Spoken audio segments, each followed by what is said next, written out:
수직남 지식경제 스터디 부동산 파트 시간입니다. 우리나라에 이재명 정부에서 엄청난 부동산 규제를 내놓는다고 해서 제가 뉴스를 꼼꼼히 살펴봤는데 정말 충격적인 소식들이 정말 많았습니다. 그래서 오늘은 올해 5월과 7월에 이재명 정부에서 본격적으로 시행할 부동산 규제에 대해서 요약을 해왔습니다. 이 규제들을 한번 살펴보고 난 후 뉴스 3개를 살펴보겠습니다. 이재명 정부 부동산 종합대책안 다주택 양도세 중과세 82.5% 시행 5월 9일부터입니다. 공시지가 현실화율 95% 시행 1주택자 장기보유 특별공제 폐지 비거주 아파트 보유세 연 3% 유주택자 전세대출 전면 금지 전세금 예치 신탁 에스크로 의무화 도입 전세금 간주 임대료 종합소득세 부과 이게 전부 다 규제입니다. 우리나라 부동산 집값을 잡기 위해서 5월부터 7월까지 전면적인 부동산 규제를 실시한다고 하는데요. 어떻게 된 일인지 한번 뉴스 기사를 자세히 살펴보겠습니다. 제가 뉴스에 정말 중요한 소식들을 모두 다 표시를 해놨습니다.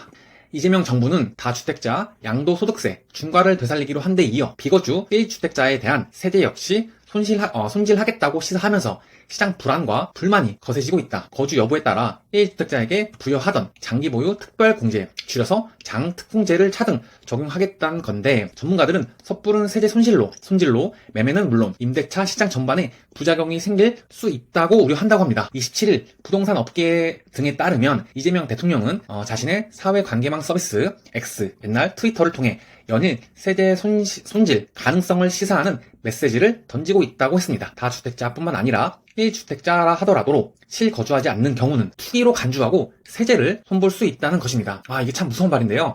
다주택자뿐만 아니라 1주택자라 하더라도 실거주하지 않는 경우는 투기로 간주한다고 합니다. 이재명 정부는 1주택도 1주택 나름이라며 만약 부득이 세제를 손보게 된다면 비거주용과 거주용은 달리 취급해야 공정하지 않겠냐라고 지적했다고 합니다. 제가 뉴스 3개를 쭉 읽어봤는데 이재명 정부에서 하는 말들이 사실 솔직히 말하면 도대체 무슨 말인지 잘 와닿지가 않습니다.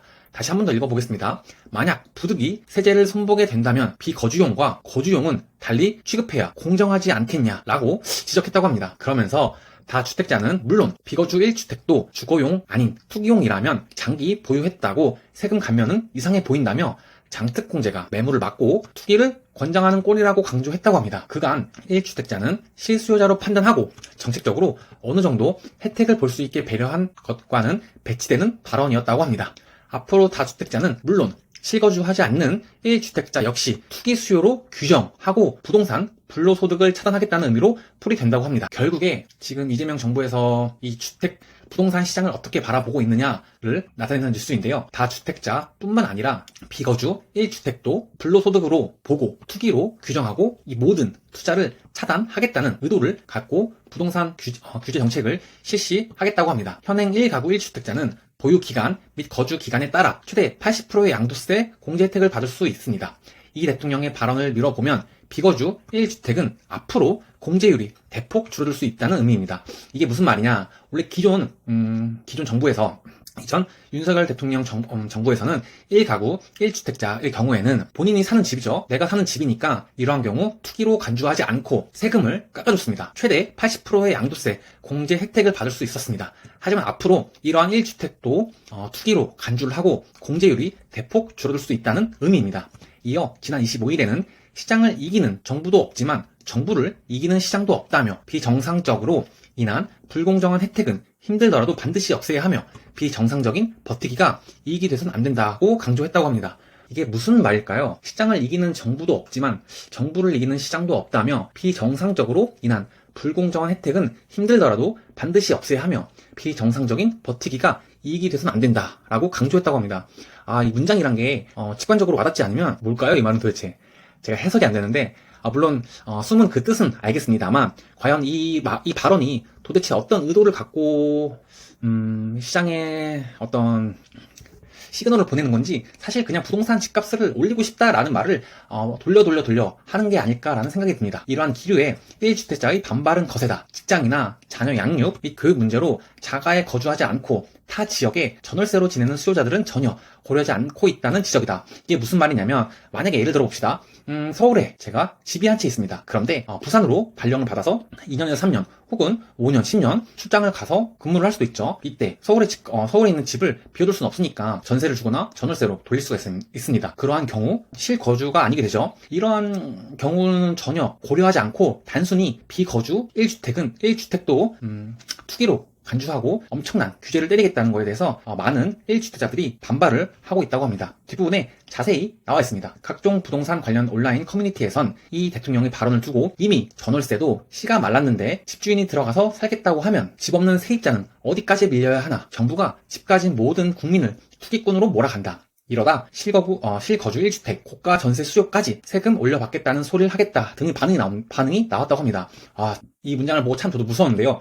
결국에는 지금 코앞까지 왔죠. 다주택자를 규제하고 먼저 실거주를 하지 않는 1주택자를 투기로 간주하고, 여기서는 간주입니다. 정부에서 임의로 간주를 하고 이제 규제를 하겠다라는 말인데, 결국 이러다가 실거주 1주택 혹은 고가의 전세 수요까지 세금을 올려받겠다는 소리를 하겠다라는 반응이 나온다고 합니다. 조만간 정말로 우리나라 모든 부동산은 투기다라는 말을 하면서 부족한 세수를 부동산에서 엄청나게 걷어가지 않을까 생각을 합니다. 세수를 많이 걷기 위해선 부동산 집값을 엄청 많이 올려야겠죠. 그러한 의도가 있지 않을까 생각을 합니다.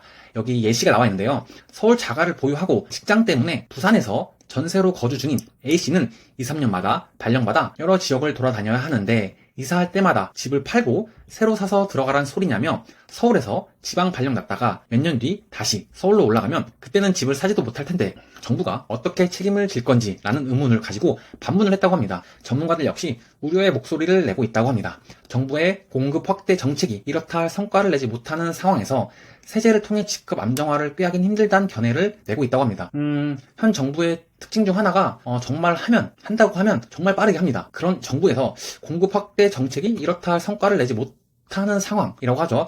제가 봤을 땐 공급 확대 정책을 실제로는 낼 생각이 없지 않을까, 그런 생각도 해봅니다. 그리고 결국 공급 확대, 시장은 간단하죠. 수요와 공급을 통해서 가격을 정합니다. 그런데 공급 확대를 하고 싶진 않으니, 그럼 올라가는 집값 통제를 위해서 세제를 통해 집값 안정화를 꾀하려고 하는 정부입니다.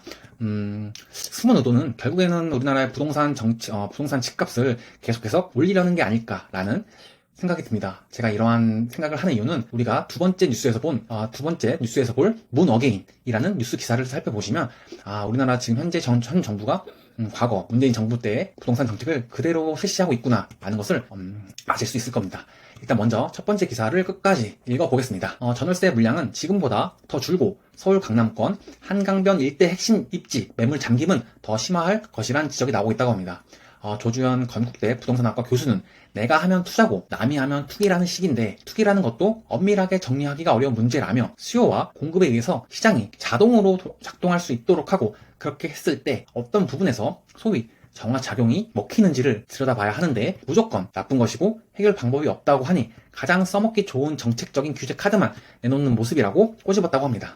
또 다른 부동산 전문가는 서울 핵심지에 집 한 채를 보유한 경우 장특공제 혜택을 받는 효과가 더 클 수밖에 없는데, 이들에게 모두 실거주를 하라고 해버리면 해당 지역 일대 매물 잠김은 불보듯 뻔하다며 전월세 물량이 줄어드는 것은 물론 매도 호가 역시 큰 폭으로 뛸 것이라고 말했다고 합니다.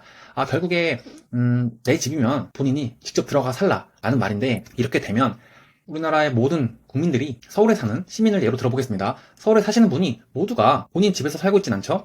여러 가지 상황에 따라서 전세로 살 수도 있고 월세로 살 수도 있는데, 이러한 경우 모두 투기로 간주한다는 얘기입니다. 그렇게 되면 결국에 전월세를 살고 계신 분들은 밀려나게 될 것이고, 그러면 전월세 공급량이 엄청나게 줄어들겠죠. 그러면 전월세의 수요는 동일한데, 혹은 서울은 계속해서 인구가 몰려들고 있기 때문에 전월세 수요는 급증을 하고 공급은 줄어들게 됩니다. 그러면 자연스레 전월세 가격이 상승하게 됩니다. 그럼 자연스럽게 매도 호가 역시 뜨게 됩니다. 결국 이러한 규제 정책을 통해서 집값을 잡겠다는 규제 정책을 통해서 결과적으로 집값이 엄청나게 상승하는 결과를 만들어내게 됩니다. 이어 대출 규제와 토지 거래 허가제까지 시행되는 상황에서 거래 자체가 쉽지 않은데 무조건 집을 팔라는 건 어불성설이라며 집주인들은 차라리 증여를 하거나 안 팔고 보유하는 쪽을 택할 가능성이 크다라고 덧붙였다고 합니다. 댓글을 한번 읽어보겠습니다. 댓글도 참 재밌는데요. 과천 근무하다 세종 청사로 발령받아 가면 서울에서 출퇴근하던지 집을 팔던지 해야 되나, 분당 집 두고 인천 계양에 전세산 본인은 현 정부를 꼬집는 말이네요. 미쳐가는군. 우대책 상대책이란 게 좌파 정권은 집값 폭등시키는 능력 인정이라고 합니다. 사람들이 역시 결국 이 뉴스를 부동산을 잡기 위한 규제가 아닌 부동산을 끌어올리려는 규제, 그렇게 보고 계신 것 같습니다. 다음 두 번째 뉴스 살펴보겠습니다. 공급한다더니 증세, 부동산 정책 문 어게인. 이재명 정부 하루 동안 부동산 세제 메시지 4차례, 공제액 축소, 공정시장가액 비율 상향 거론, 양도세 중과 보유세 강화 등 문재인 정부 재현, 이재명 정부가 사실상 집값과의 전면전을 선언했다고 합니다. 양도소득세 중과 유예 종료를 공식화한 후 하루 4차례나 부동산 시장에 대한 경고성 메시지를 쏟아냈다고 합니다. 취임 후 부동산 세금 카드 언급을 꺼렸던 태도를 바꿔 주택자는 물론 똘똘한 한 채를 겨냥한 보유세 인상 논의도 열어뒀다고 합니다. 참 무서운 말이죠. 5년 정도 문재인 정부 때 참 많이 들었던 단어가 다시금 부활했습니다. 보유세 인상 논의입니다. 가지고만 있어도 엄청난 세금을 걷어간다는 단어입니다. 정부의 주택 공급 대책 발표를 기다리던 시장에서는 정부가 집값을 잡을 것이다, 계속해서 그런 시그널을 냈죠.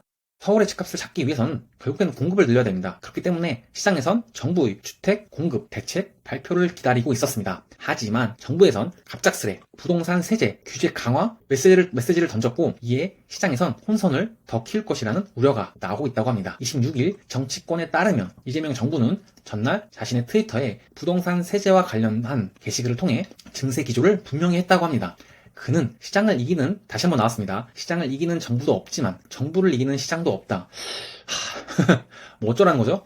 버티는 이익이 버티는 비용보다 크게 해서는 안 된다고 강조했다고 합니다. 계속 읽어보겠습니다. 이후 올린 글에서도 버티기 뻔히 보이는 샛길인데 그걸 알고도 버티는 게 이익이 되도록 방치할 만큼 정책 당국이 어리석지 않다고 덧붙였다고 합니다. 양도세 중과 시행 예고에도 주택을 매도하지 않고 버티는 다주택자가 다수일 것이라는 전망에 대한 반박이었다고 합니다. 제2의 문재인 정부 때의 집값 올리기죠. 그래서 우리나라 국민들이 양도세 중과 시행 예고에도 절대로 주택을 매도하지 않고 버티는 다주택자가 다수일 것이라고 전망하고 있고, 이에 대한 반박으로 이러한 말을 했다고 합니다. 이러한 말들이 도대체 어떤 의미일까 한번 시청자분들도 생각을 해보시고 저한테 좀 알려주시면 제가 찰떡같이 알아듣고 다음번 뉴스를 읽어보는 시간에서는 더 자세하게 해석해 드리겠습니다. 이재명 정부는 또 팔면서 내는 세금보다 들고 버티는 세금이 더 비싸도 그렇게 할 수 있을까요? 라며 양도세 중과와 더불어 추가적인 보유세 인상도 재차 시사했다고 합니다. 시장은 앞서 정부가 예고했던 9월 7일 주택 공급 방안 확대 방안의 수속책을 기다리고 있었는데 대통령의 연이은 규제 카드 언급에 당혹을 감추지 못하고 있다고 합니다. 뚜렷한 공급책 없이 고가 주택과 다주택자 보유 부담을 높였던 문재인 정부의 정책과 닮아 시장 안정에 효과가 있을지 의문이 커지는 이유라고 합니다. 이재명 정부가 비정상적으로 인한 불공정한 혜택은 힘들더라도 반드시 없애야 한다며, 비정상으로 인한 불공정한 혜택은 힘들더라도 반드시 없애야 한다며 직접 언급한 부동산 세제 인상은 윤석열 대통령 정부에서 완화됐던 종합부동산세, 줄여서 종부세를 문재인 정부 수준으로 되돌리는 안이 될 것이라는 관측이 나오고 있다고 합니다. 종부세 과세표준 산정 시 공시가격에 곱하는 비율인 공정시장가액 비율은 시행령 개정을 통해 추진할 수 있어 즉각적인 증세 수단으로 꼽힌다고 합니다. 윤석열 대통령 정부는 지난 2022년 출범 직후 종부세 기본 공제액을 기존 6억 원에서 9억 원으로 1가구 1주택자는 11억 원에서 12억 원으로 높였습니다. 또한 조정 대상 지역 여부와 무관하게 2주택자까지 기본세율을 적용토록 했습니다. 또 공정시장 가액 비율도 60%까지 내렸다고 합니다. 하지만 일각에선 종부세 인상이 지방선거를 앞둔 승부수라는 해석이 나오고 있다고 합니다. 세 부담을 피하기 위해선 종부세 부과 기준일인 6월 1일 이전에 매도를 해야 합니다. 다시 말해서 현 정부의 이번 부동산 규제 피하기 위해선 6월 1일 이전에 본인 다주택자의 경우 혹은 본인이 직접 살고 있지 않은 비거주 1주택자의 경우에 6월 1일 전까지 집을 팔아야 한다고 합니다. 이제 1월이 다 지나갔죠. 그러면 2월, 3월, 4월, 5월 단 4개월뿐이 남지 않았는데 이러한 초강력한 규제를 시장에 쏟아내고 있습니다. 이재명 정부는 거듭 다주택자를 겨냥한 세제 언급을 이어가는 것도 결국 지방선거 올해 6월 3일이죠. 이전 5월 안에 처분하라는 신호를 읽힌다고 합니다. 권대중 한성대 경제부동산학과 석좌 교수는 다주택자에게는 매도를 하라는 것이고 고가주택 보유자도 보유세를 강화해 부자 증세로 가겠다는 게 정부의 방향이라고 분석했다고 합니다. 제가 뉴스를 쭉 읽어보면서 한 가지 느꼈던 게 있는데 보면 지금 현재 이재명 정부에서 내놓는 말들이 잘 와닿지가 않습니다. 반면에 전문가들이 해놓은 말들을 한번 다시 읽어볼까요? 다주택자에게는 매도를 하라는 것이고 고가주택 보유자도 보유세를 강화해 부자 증세로 가겠다는 게 정부의 방향이라고 분석했다고 합니다.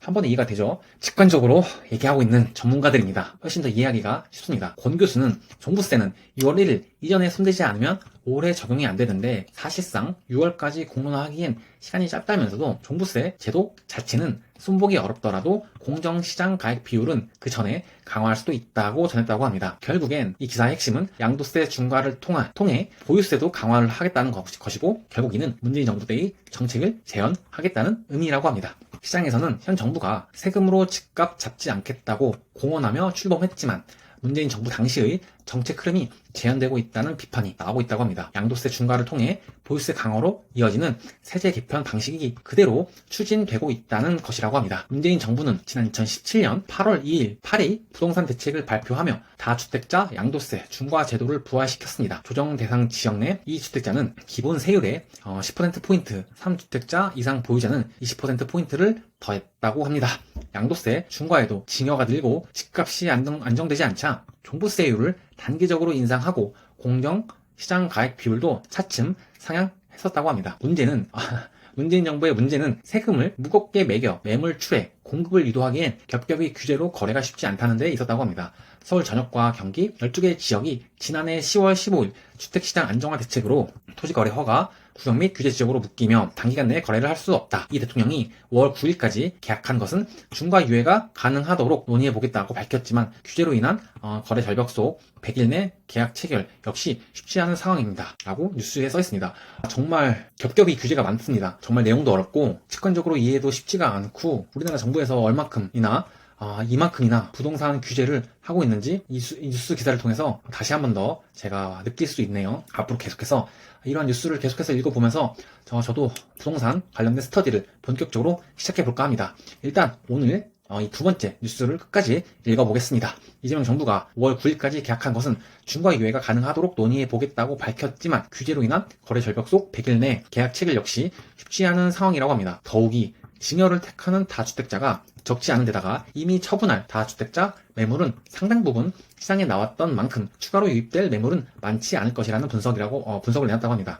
결국에는 현 정부의 어떤 이런 규제로 인한 정책의 효과로 인해서 부동산에 공급될 물량은 많지 않을 것이다라는 분석이라고 정리를 해볼 수 있을 것 같습니다. 건국대 부동산대학원 겸임 교수는 물리적으로는 이제 3개월 남짓 남은 건데 설 연휴도 끼어있고 토지 거래 허가 규제도 있다 보니 시기적으로 매도하기에 빠듯하다며 전셋값이 급등하니까 안 나가려고 버티고 살던 세입자를 내쫓고 매물을 내놓을 수 없는 상황이니 매물 출회는 제한적일 수밖에 없다라고 지적했다고 합니다. 그러면서 토지거래 허가제와 맞물리면서 서로 상충되는 정책을 쓰는 것이라고 지적했다고 합니다.